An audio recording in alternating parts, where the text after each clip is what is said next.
2004లో మీరు ఇంటెలిజెన్స్ ఉన్నప్పుడు చంద్రబాబు నాయుడు గారు ఓడిపోతారనే విషయాన్ని మీకు ఏమైనా ముందు ఇన్పుట్స్ వచ్చాయి? పరిస్థితి ఏ విధంగా ఉంది ఏమిటో వారికి ఎప్పటికప్పుడు చెప్తూనే వచ్చాము. అయితే మీరు కూడా ఇప్పుడు కూడా చూస్తున్నారు,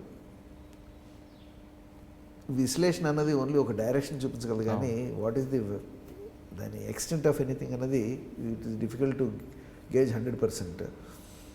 కాకపోతే యాజ్ ఇంటెలిజెన్స్ చీఫ్ నేను ఇందాక నేను మీరు ఇంటెలిజెన్స్లో ఉన్నప్పుడు మేము చేసినవి కొన్ని will not discuss it will not discuss it and will not do that అని. But we were trying to project as much as possible as to what is the field reality, field situation. ఎందుకంటే నాకు ముఖస్థుతి కోసం చెప్పడం పెద్ద అలవాటు లేదు. So I would always try to say ఎంతవరకు అర్థమైందో పిక్చరు, అంత పిక్చర్ని యాజ్ ఇట్ ఈస్గా అవతల వాళ్ళకి చెప్పడానికి ప్రయత్నం చేసేవాళ్ళం. కానీ అప్పటికే మీరు చంద్రబాబు నాయుడు గారు మనిషి అని ముద్రపడిన దుర్గాప్రసాద్ గారు కావాలనే కాంగ్రెస్ గవర్నమెంట్లో లూప్ లైన్లో పెట్టారని ఒక విమర్శ కూడా వచ్చింది. అదేం లేదండి, అది that in all fairness Rajasekhara Reddy గారు నన్ను ఎప్పుడైతే వారు చీఫ్ మినిస్టర్ అయ్యారో వారి దగ్గరికి వెళ్ళినప్పుడు సార్ నేను చెప్పాను, సార్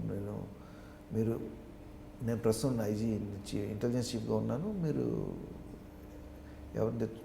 మీరు what ever your plan sir దాని ప్రకారం ఉంటామని చెప్పేసి అన్నాను. వారు అరవిందరావు గారిని ఇంటెలిజెన్స్ చీఫ్గా వేసుకున్నారు. అరవిందరావు గారు నన్ను పిలిచి దుర్గాప్రసాద్ సీఎం గారు అడిగారు, మీరు ఎక్కడికి వెళ్తారో చెప్పమంటున్నారు అని చెప్పేసి. నేను చెప్పాను, సార్ నేను ఎవరి పోస్ట్లోనూ నేను వెళ్ళను, ఖాళీగా ఉన్న పోస్ట్ ఏదో చెప్పండి దాంట్లోకి వెళ్తాను అని చెప్పేసి అన్నాను. ఆర్ ఖాళీగా ఉన్న పోస్టు, లేకపోతే ఎక్కడైతే where somebody has already complete his tenure full అయిపోయి ఇంకా ఏమి అంటే ఆయన he is bound to be change now అనుకున్నారు అంటే చెప్పండి అంతే తప్పితే I don't want to disturb anybody అని.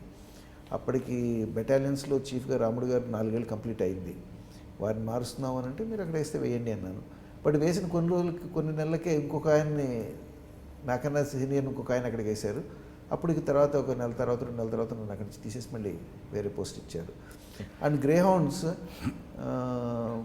Is an organisation which has given me more recognition and I have never felt అరే నన్ను గ్రేహౌండ్స్కి వేసారే నాకు హైదరాబాద్ సిటీ వేయలేదని అటువంటి భావన నాకు ఎప్పుడు రాలేదండి. I love every post I did. 2004 తర్వాత జరిగిన ఎపిసోడ్లో రాజశేఖర రెడ్డి గారు మీకు ఆఫర్ ఇచ్చిన అంటే మీరు పోస్ట్ ఇంపార్టెంట్ కాదు ఎక్కడ పనిచేయాలో చేద్దామని తప్ప మీరు స్వయంగా ఎక్కడ అడగలేదు. కానీ అటువంటి ఆఫీసర్లు ఉన్న పోలీస్ డిపార్ట్మెంట్లో రాను కొంతమంది ఆఫీసర్ వెళ్ళి పొలిటికల్ పోస్టింగ్ల కోసం అడుక్కోవడం ఇవి చూస్తుంటే ఏమనిపిస్తుంది సార్? అంటే చాలామంది ఆఫీసర్లు చాలా హానెస్ట్గా ఉన్నారు, కొంతమంది ఆఫీసర్లు మాత్రం నాకు పోస్ట్ కావాలని అడగడం అన్నది. ఇప్పుడు as for as I'm concern అండి, టిల్ మై రిటైర్మెంట్ దేనికి కూడా నేను నాకు ఈ పోస్ట్ కావాలని ఎప్పుడు ఎవరిని అడగలేదు. God was good to me and seniors were also good to me and leaders కానీ ఇంకెవరిని కానీ they recognise my worth. Like for example నేను ఢిల్లీకి వెళ్ళాను, ఎస్పీజీ చీఫ్గా వెళ్ళాను. నేను అడిగి వెళ్ళింది కాదు, it came my way. In fact చాలామంది ఇక్కడ జుట్టు పీక్కున్నారు, వీరికి ఎవరిచ్చారయ్యా ఢిల్లీలో అని చెప్పేసి. ఎవరు who is his godfather? I have no godfather. అట్లాగే ఎస్పీజీ అయిపోయిన తర్వాత మరి ప్రభుత్వం మారింది, దే గివెన్ మీ సిఆర్పి ఇచ్చారు, సిఆర్పి చీఫ్ చేశారు. CRP is the biggest paramilitary force in the or rather central armed police force in the country. 247 బెటాలియన్లు ఉన్నాయి, ఎవరికి ఏ ఫోర్స్కి లేవండి అన్నీ. ఓన్లీ మీరు ఎస్పీ ర్యాంక్ ఆఫీసర్లు మాత్రమే చూడాలనంటే వాళ్ళ దగ్గర 880 మంది ఎస్పీ ర్యాంక్ ఆఫీసర్లు ఉన్నారు. అంత పెద్ద ఆర్గనైజేషను. సో దానికి నన్ను చీఫ్గా ఇచ్చారు. అంటే మీ వర్క్ బట్టి అది అంటే it was God's grace and people's appreciation of my sincerity. అంతకన్నా ఇంకేం చెప్పలేను. And they've done it. ఆ విధంగా వెళ్ళి అడిగి తీసుకున్న పోస్టింగ్ అది మరి అన్ఫార్చునేట్ ట్రెండ్స్ అండి అవి. It is not to do only with the police department, it is to be seen in the entire మిగతా డిపార్ట్మెంట్లో పోలీస్ డిపార్ట్మెంట్కి ఒక రెస్పెక్ట్ ఉంది కాబట్టి వీళ్ళు పోయి నాకు పోస్టింగ్ కావాలని అడగనున్నది మనం ఏ విధంగా అర్థం చేసుకోవచ్చు అంటారు? General deterioration of standards in life, in public life అని చెప్పేసి అనుకోవాలంతే అండి. There is nothing special to police department. Police department ఒక పొలిటీషియన్ దగ్గర తల వంచి పోస్టింగ్ తీసుకుంటే రేపు పొద్దున ఆయన చెప్పిన వర్కే చేయాల్సి వస్తుంది. జనరల్గా మనం అనుకునేది అదే అండి, మరి ఎవరికన్నా ఒక ఫేవర్ తీసుకుంటే మరి దానికి ఆ ఫేవర్కి ఈక్వల్గా ఇంకో ఫేవర్ ఇవ్వాలి కదా అని చెప్పేసి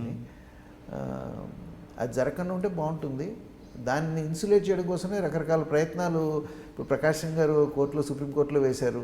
ఒక టెన్యూర్ స్టెబిలిటీ ఉండాలి, ఎస్ఐకి ఉండాలి, అట్లాగే ఎస్పీకి ఉండాలి, అట్లాగే డీజీకి ఉండాలి వగేరా అని.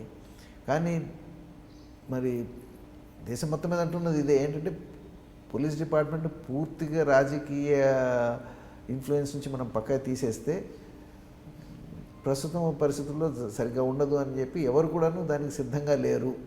ఈ పార్టీ ఆ రాష్ట్రం ఈ రాష్ట్రం లేదు, త్రూ అవుట్ ఎక్కడ కూడాను ఎవరు కూడాను దానికి సిద్ధంగా లేరు అన్నది అందరికీ తెలిసిన విషయమేనండి. So they would like to have some control on police and reap some benefit out of it. And some of us, when we are willing for that, they will try to encash it. తప్పకుండా. For more videos, subscribe to iDream. And loads of fun entertainment and content, do watch iDreams. Do subscribe iDream Media. దయచేసి I డ్రీమ్స్కి మీరు subscribe చేయాల్సిందిగా నేను కోరుతున్నాను. I am Dr. Nayak, DT Nayak. For more videos, please subscribe to iDream. Please subscribe iDream News. Please subscribe iDream. Please subscribe iDreams. మీరు చూస్తున్నారు iDream News.